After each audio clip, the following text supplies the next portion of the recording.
last time we were at the final stage of how do we make decisions when we're out shooting about what settings, because I've explained to you all the settings that we have on our camera, our exposure settings of ISO, aperture and shutter speed. And the question was, well, which ones do you use when? And when I started to think, how would I teach you that? I realized that it really depended on the vision that you had of what sort of photograph you want to take. And we all look at the world a different way, and we all like different types of photographs. So there is no right answer. And I think that's the reason why, I think it was Annie Leibovitz said you could line up 6 photographers at a scene and ask them to take a photograph, and you wouldn't even recognize they're at the same place. And we've seen that within our U3A group, where we all go to visit the same site and we all end up with completely different photographs because we've seen it differently. So we have a vision in our mind of the sort of photograph that we want to take. And once we have that vision, we need to work out how to take it. And that's not just the settings on your camera, that's the very last decision. The logistics are, do I need to have a tripod? Do I need any additional lighting? What time of day would I need to take it? What time of the year would I need to take it? What additional equipment would I need to bring with me? Do I need headlamps? Am I shooting after dark? Do I need anyone to help me in terms of a lighting assistant, or just carry stuff or hold the ladder? And do I need any extra props or models or anything in my photograph if I'm doing something creative? So these are 3 major steps you have to go through before you even pick up the camera. And once you pick up the camera, that's when you start making decisions about the setting. And that's where we got to last time. And so we said when we're actually there and we've got all the logistics together, all the equipment and the props and the models, and we're there at the right time of day and the right time of year, we then need to choose for our camera which lens we put on the camera. And a lot of you have a zoom lens, which is I have on one of my cameras all the time, which takes me from very wide to long, 24 to 107. And so I don't have to really make a decision about which lens, but I do have to make a decision on where I'm going to zoom that lens. You need to decide on your exposure mode, whether you're using automatic, aperture priority, shutter priority. And then you come down to those settings that I talked about. If you are using one of the more manual settings, you've got to decide on your ISO, your aperture and your shutter speed. And all of those 3 depend on your vision. And we're going to have a look today at, depending what the vision was, they change significantly. Once we've got the camera, if we're going to put it on the tripod, put it on the tripod and we compose our frame, or we just hand hold it and compose the frame. And when we were doing design, image design, I told you that what's at the edges of the frame is almost the most important aspect of the photograph, because they have a lot more visual weight than what's in the centre of the photograph. And that's why we don't tend to put our major subject in the middle of a photo, because it doesn't really hold a lot of visual weight. So we've got to be very careful when we compose the frame and we're zooming what's included and what's excluded, because it makes a lot of difference to the aesthetics of the photograph. We determine where the appropriate focal point is. So that's a setting. We've got to move the focal point around. And if we do have the subject at the front, then we need, but they're to one side of the frame, we need to shift the focal point from the middle to the person, because otherwise we'll have the background in focus but not the subject. So that's an important step that we need to go through, and then we shoot and evaluate. So last time I stepped you through the different opportunities we had at this tulip farm, and we would shoot and reevaluate, but we'd started with a number of visions, which were just photographs that were on the internet, to give us some ideas on what was possible. And when you only have a limited amount of time at a particular location, you need to know what's possible, because you don't want to be fluffing around and the bus about to leave when you realise that a great shot would have been to take in a portrait mode right down the centre of the columns of flowers. So you have your vision. I initially, my vision was a landscape view of the tulip fields, and I thought that looked great. But once I took it, I thought, let's have a look at the portrait mode. And I actually ended up right at the end with one of my favourite photos, which was the portrait aspect.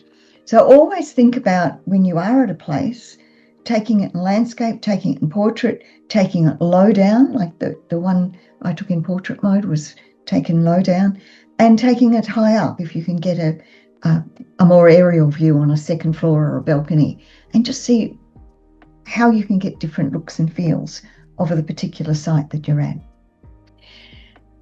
So now we did one creative vision. We're going to do vision 2 of the tulip fields, which is a artistic creative style.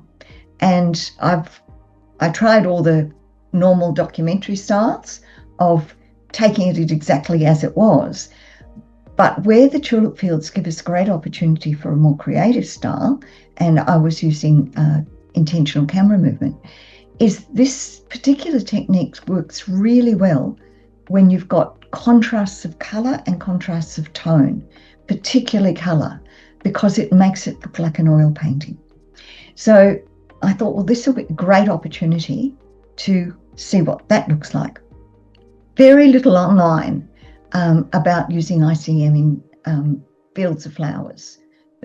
Only a few photographs I could get that someone else had done a similar thing. And really, these didn't need to be in a field of flowers. They could have just been in a garden. So one, I wanted to be able to just optimize the colours that I was seeing in front of me, but I'd like to be able to still discern some shapes of flowers. So it wasn't just a abstract, blurry, colourful image, that you could actually see what it was. So I want to use intentional camera movement techniques, and this is what I'm going to talk about. So I had my inspiration, and both of these inspirational photographs required a long lens, something that was zoomed in. I'm not going to be taking the whole field. I'm just going to be taking a few photographs, a few flowers in front of me, not the entire field. So I had a long lens. It was 100 to 400 millimeters with me. So I've put that on the camera. Now I need to think about the appropriate exposure mode. And as I said before, when I was making this decision, I always shoot manually, because that allows me to have full flexibility of what my photograph looks like. As soon as I use one of the automatic modes, the camera starts taking over and making decisions for me, and I don't end up actually executing the vision that I want. So I highly encourage you, if you aren't using manual mode, to try and start using it if you want to try and get this level of control over your camera. Now this is, we always say go to a low ISO, and I go to usually about ISO 100 and anything up to 400, shooting in the middle of winter in the street. 200 to 400 is probably what you need, because it's usually fairly dark and overcast. But in this instance, what we're trying to do, because we're going to be having a really slow shutter speed to enable the blur, and as soon as we slow our shutter speed, the lens is open for a long time and then closes after it's been open for a long time. Now, as soon as the aperture is open, lots of light floods in. So we need the most insensitive ISO that we can get. So the camera that I was using had a ISO of 50. So I just go down to the lowest ISO possible, because I want to be able to have full flexibility with the slowness of my shutter speed. So that's my first setting.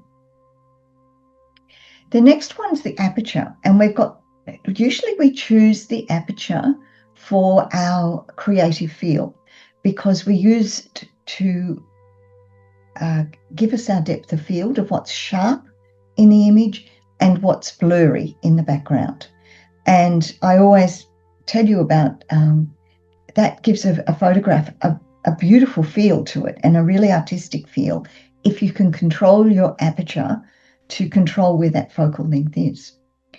But in this case, if we open that aperture to blur the background, we're going to allow lots of light to flood in. Now, we've already got way too much light because we're going to be slowing down our shutter speed. So I start with an aperture which is the smallest hole possible in my lens. And in this case, I chose an f32, which is the tiniest hole to let light in.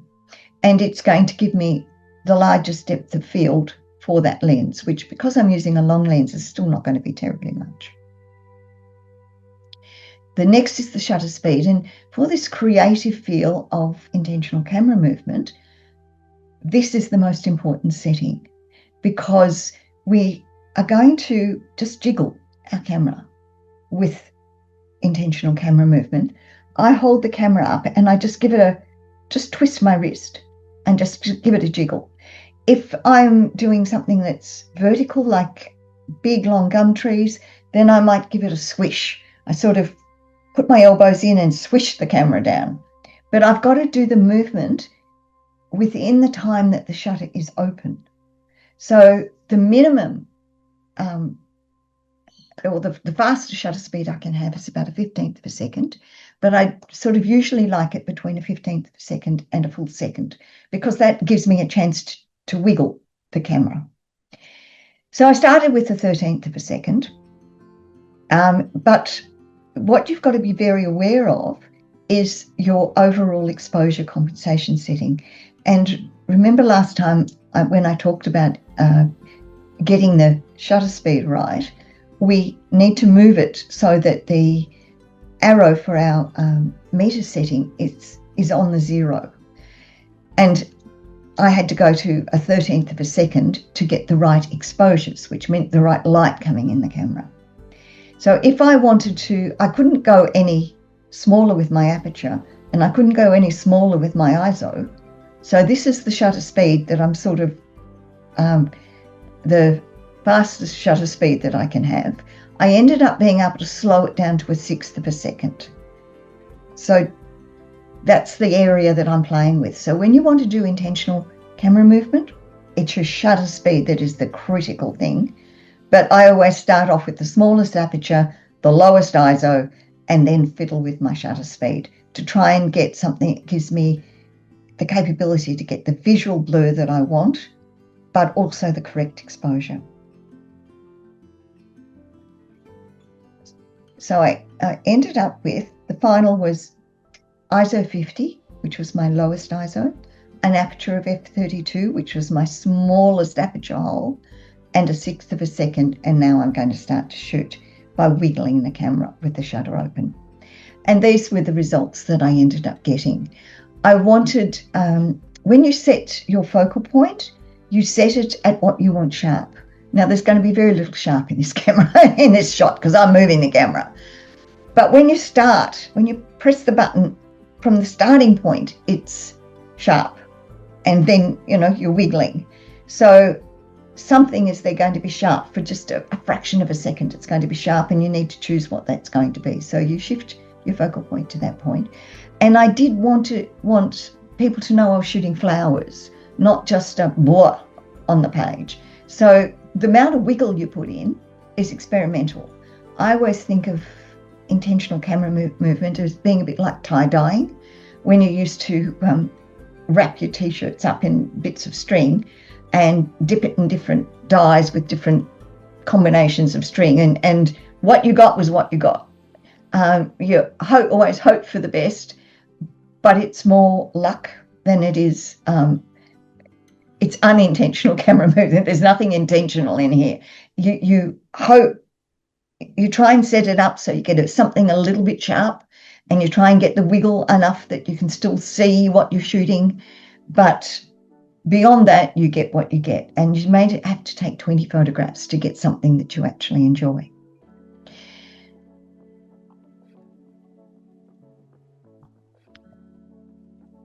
So that's what I got for the first go.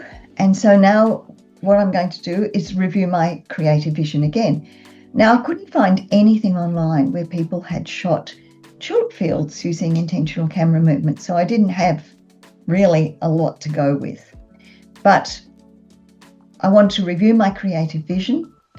I needed to go right through those steps again, choosing my lens, choosing the focal length, etc., composing the frame, and then shooting and evaluating. So the next vision I've got, this one up the top here, is a bit of intentional camera movement, but not a lot, that was about the closest that I could get. So that was my vision 3, was to try and get the wide vista view, but still get that artistic oil painting sort of look. So because it's a wide vista, I needed to either change the lens on the camera, which I had, which was 100 to 400 mil, or I actually had my Sony camera with me that has a lens that zooms between 24 and 107. So I wanted more a standard lens aspect, which is somewhere between 40 and 60 millimeters. So I knew I could zoom to that. So I changed to my Sony camera and zoomed to compose.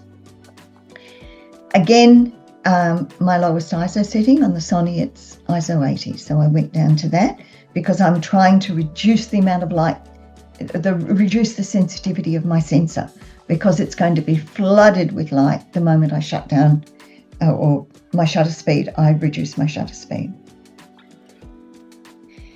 Same thing with the aperture.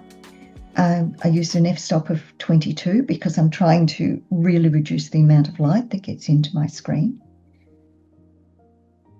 And then I need to think about the shutter speed again to get that exposure compensation meter with the arrow pointing at 0. I started with a 1/6 of a second, but I needed to fiddle around with it, and I went down to a 1/4 of a second to get the right amount of blur I wanted and the right amount of exposure. And I was really, the other thing is when you're doing this, you focus with what you want sharp. And when you're doing a landscape, you always focus 1/3 of the way in. And that gives you the greatest depth of field. So I just focused 1/3 of the way into the shot. So in the end, I had my ISO at 80, my aperture at 22, and my shutter speed at 1/4 of a second. And I was really pleased with the result. And you can see it's got that impressionistic feel.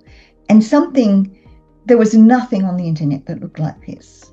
And what gave me the idea with the tulip farm was that anytime I've been anywhere where there's been lots of colour, whether it's a fun fair or whether you're in India and people have lots of different coloured saris or there's flags or anything like that, as soon as there's lots of colour, the intentional camera movement will often give you a really interesting, creative photograph. So I was really, really pleased with this outcome.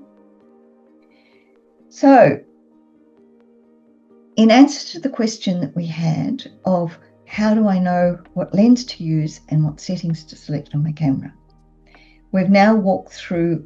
I was at one place and had probably a 40-minute window to shoot. And within that one place, I used the whole gambit of settings on my camera and lenses. I used a really wide-angle lens when I wanted that sweeping landscape. I used my tilt shift 17mm lens when I wanted to focus just on the flowers and do an intentional camera movement. I used my really long lens, 100 to 400mm.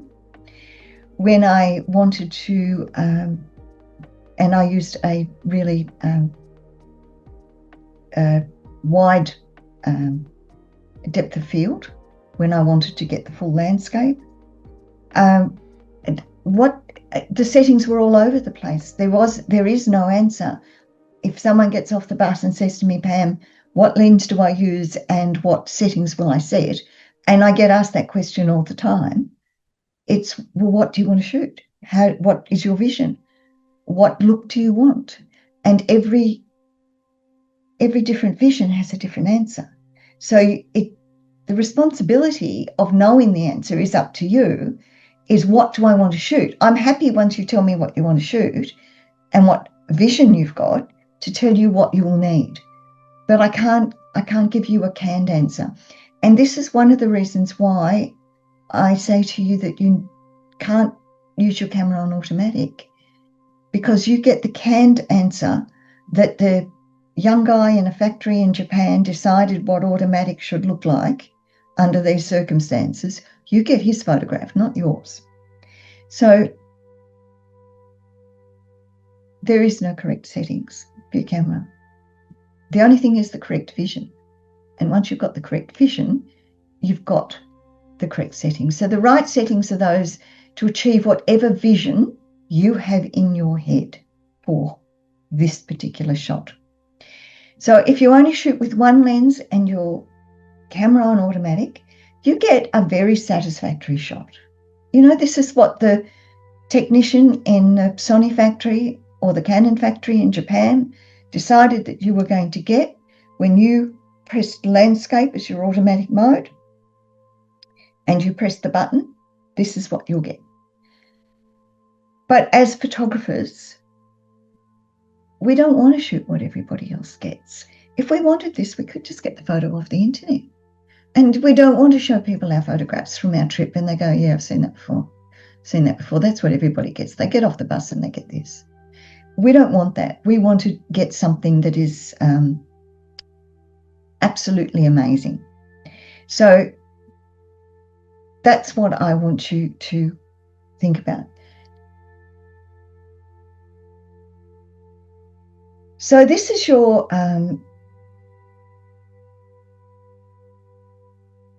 homework, is to think about all of these steps that you go through of establishing what your vision is.